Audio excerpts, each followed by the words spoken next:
Halo semuanya, selamat datang di segmen analisa. Kembali kita update terkait dengan kasus hukum yang sedang menimpa selebriti Indonesia, Inara Rusli. Salah satu poin yang akan kita bahas adalah terkait dengan pasal yang dilaporkan oleh Mawa, istri sah dari Insan, yang dia yakin bahwa telah terjadi perzinahan. Dan apakah itu peristiwanya sebelum atau sesudah pernikahan siri yang diklaim oleh Insan dan juga Inara? Ini masih dalam pendalaman, tetapi dari wawancaranya di Bunda Maya ya, aku rangkumkan beberapa poin di sini. Sepertinya Mawa yakin bahwa kejadian di CCTV yang menjadi salah satu barang bukti di Polda Metro Jaya yang dia ngaku katanya harus berkali-kali melihatkan kepada penyidik karena suka tidak suka pasal yang dikenakan adalah terkait dengan pasal 284 KUHP tentang perzinahan. Itu harus memastikan apakah perbuatannya itu sudah cocok dengan deskripsi yang ada dalam pasal tersebut. Hatinya hancur katanya, harus melihat itu berkali-kali. Tapi bagaimanapun juga ini adalah proses yang mau terus dia kawal. Dia mengatakan dengan tegas adalah tidak akan pernah mencabut proses hukum ini yang hukumannya kalau aku lihat itu kan sekitar 9 bulan penjara. Kayaknya dia sebegitu marahnya. Tapi sebelum kita bahas lebih detail ya, kita coba lihat backgroundnya di wawancara Bunda Maya ini. Dia menyampaikan begini, poin pertama. Dia menikah di usia 18 tahun dan Insan 19 tahun. Dia rela mengorbankan masa depannya, mengorbankan cita-citanya sebagai seorang poluan karena kedua kakaknya adalah polisi. Dia tuh berencana katanya lulus SMA itu pengen daftar sebagai poluan. Tapi Insan saat itu bilang bahwa sebagai seorang perempuan, kodratnya itu atau fitrahnya itu adalah di rumah ngurus anak katanya. Saya itu bilang katanya keguguran karena capek banget ngikutin dia harus kuliah sampai nongkrong. Artinya begitu soal istri yang begitu sangat suportif ya. Walaupun dia nggak kuliah, tapi suaminya lulus juga sarjana. Ini menurut aku adalah suatu pengorbanan yang luar biasa di era zaman sekarang. Masih ada perempuan dari keluarga yang sangat baik, ekonomi juga baik, cukup dia bilang keluarga saya tidak ada yang pernah mengalami hal seperti ini begitu loh. Tapi dia mau menyerahkan yang namanya masa depan itu luar biasa. Makanya dia nggak nyangka kalau terjadi peristiwa seperti ini. Dia mengatakan bahwa kenapa dia yakin terkait dengan pasal 284 tentang perzinahan tersebut, karena dia itu ada beberapa bukti yang menunjukkan bahwa waktu dia menyampaikan fakta ke Inara dugaannya, dia malah mengancam bukannya mundur, seolah-olah aku yang salah. Kalau kami berjodoh, katanya kami pastikan dia bukan suami orang. Awalnya kan aku tanya sama kakak itu, sudah sejauh apa gitu ya. Karena juga awalnya aku minta maaf, takutnya suuzon, makanya kok malah seperti ini. Ini salah satu cuplikannya waktu diwawancara di Bunda Maya, teman-teman. Kan dia kan perempuan, ya harus memikirkan lah, kamu udah punya istri, kamu udah punya anak. Kalau emang dia tahu aku ini istri sahnya, harusnya dia juga ya udah, aku mau mundur, aku nggak bakalan Mhm. melanjutkan hubungan itu kalau emang dia udah tahu. Tapi malah kebalikannya, dia malah mengancam aku dengan kata-kata dia seolah aku yang salah. Oke. Jadi menurut Mawa, pas ngasih tahu faktanya, malah mengancam balik. Berbeda sekali dengan statementnya Inara pada saat press conference terakhir kan mengatakan bahwa saya sudah tidak ada hubungan apa-apa lagi dengan Sinsan dan saya memilih mundur dari hubungan ini. Apakah itu strategi agar terlihat baik di publik ataukah memang faktanya seperti itu, dia nggak tahu sama sekali? Kata dia, kalau emang kamu berjodoh, aku pastikan bukan dalam keadaan sama orang. Dan dia nyuruh aku untuk berobat jalan. Mhm. Karena dibilang jangan sampai buat muak sekeluarga. Jangan sampai kamu insecure. Atas dasar apa kamu nge-framing diri. Jadi yang ngomong, maaf, ini yang ngomong yang pihak perempuan atau laki? Perempuan, Kak. Oh, perempuan, oke. Oh. Jadi, karena kan aku ngasih tahu. Jadi ya itulah kurang lebih ya ini versi dari Mawanya ya. Intinya dia merasa bahwa udah ngasih tahu fakta sebenarnya tapi dugaannya dari pihak perempuan lainnya tidak mundur. Berbeda sekali dengan klarifikasi yang disampaikan di beberapa hari terakhir, teman-teman. Ya, kalau dari dua sisi kan punya klaimnya masing-masing. Tapi kalau sudah masuk ke proses hukum, ya udah kita lihat nanti mana bukti yang benar. Kalau aku baca, coba lihat di pasal 284 ya teman-teman.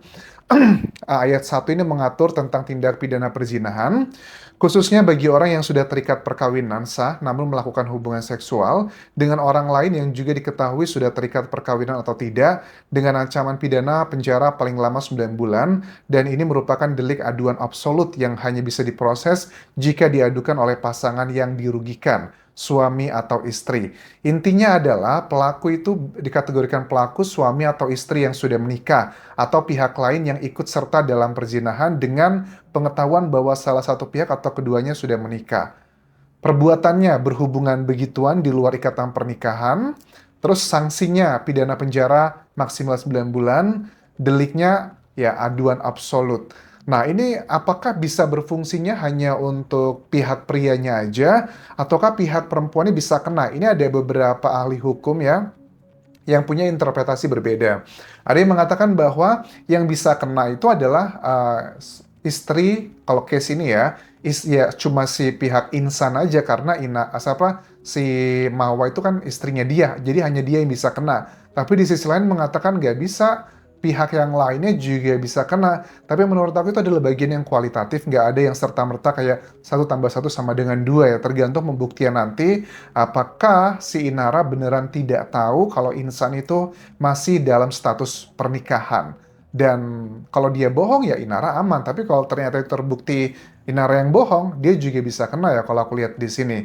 Terus juga ada dikatakan di sini bahwa tentang pasal 279, kalau yang dilaporkan ke Polda Metro Jaya itu baru yang tadi sih tentang dugaan perzinahan. Tapi kalau untuk pasal 279 tentang pernikahan tanpa izin, ini masih belum dilaporkan karena kan dia yakin sepertinya tidak terjadi pernikahan tersebut sebelum terjadinya peristiwa yang ada di CCTV tersebut.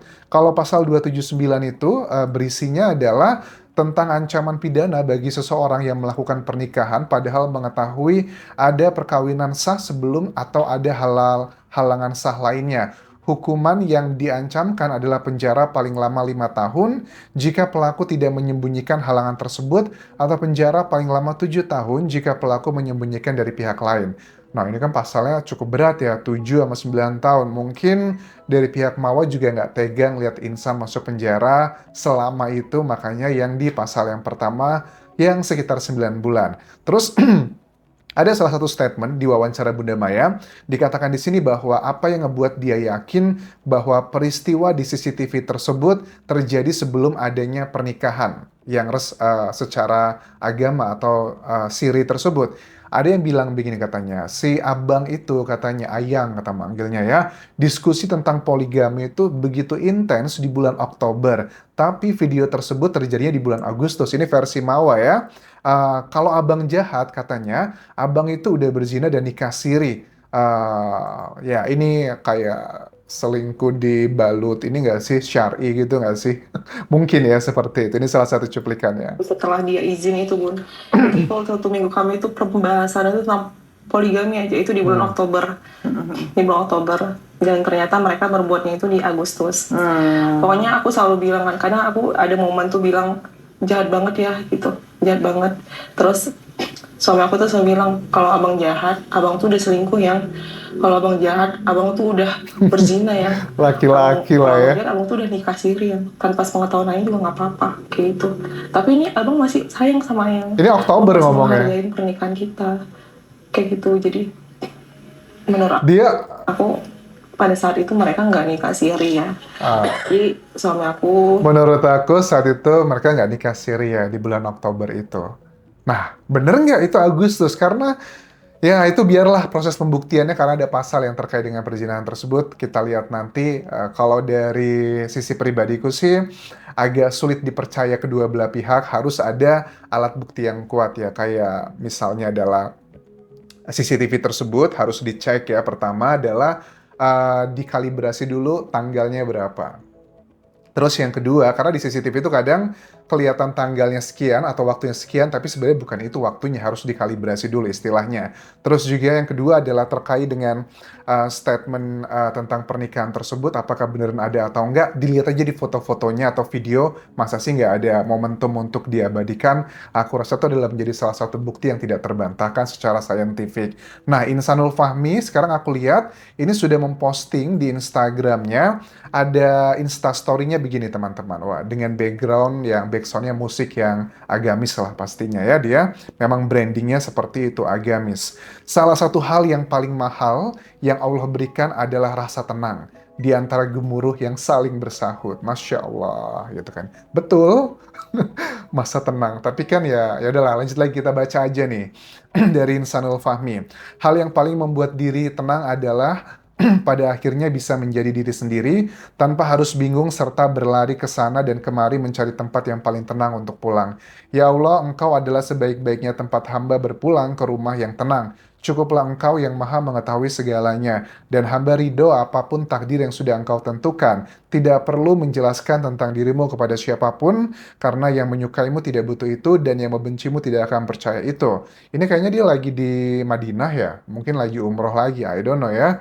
Terus ya itulah kurang lebih, cuman poinnya begini ya, kalau aku tangkap dari, ya aku juga seorang muslim ya, kalau memang istri kita itu tidak bisa berfungsi secara sehat, ya kita bolehlah ya mencari perempuan lain agar menghindari hal-hal yang zina tersebut. Tapi kalau sehat-sehat aja, baik-baik aja, justru kenapa kita nggak qanaah gitu. Kita cukup dengan ada yang itu. Kalau ngomongin masalah nafsu ya pastilah, aku yakin ya, namanya juga manusia gitu, perempuan ataupun laki-laki diberikan nafsu gitu. Pasti juga kalau ngelihat yang lebih wow kayaknya gimana gitu. Makanya itu adalah menjadi salah satu ajaran di Islam ya, yang namanya jihad itu bukan cuma sekedar yang katanya harus perang gitu ya, membela nama Allah dan sebagainya, enggak. Tapi kita ngelawan hawa nafsu sendiri aja itu udah termasuk jihad. So, dengan branding mereka yang begitu agamis, terus melakukan hal yang seperti ini dugaannya menurut Mawa, ya makanya nggak heran masyarakat begitu kecewa yang diagung-agungkan, tapi ternyata kok seperti ini begitu loh. Oke, thank you for watching. Sampai ketemu lagi di video berikutnya. Tinggalkan like dan juga komen. Subscribe channel YouTube ini, follow Instagram, Facebook pageku, dan juga akun TikTok di Anjasa Semara. Sampai jumpa.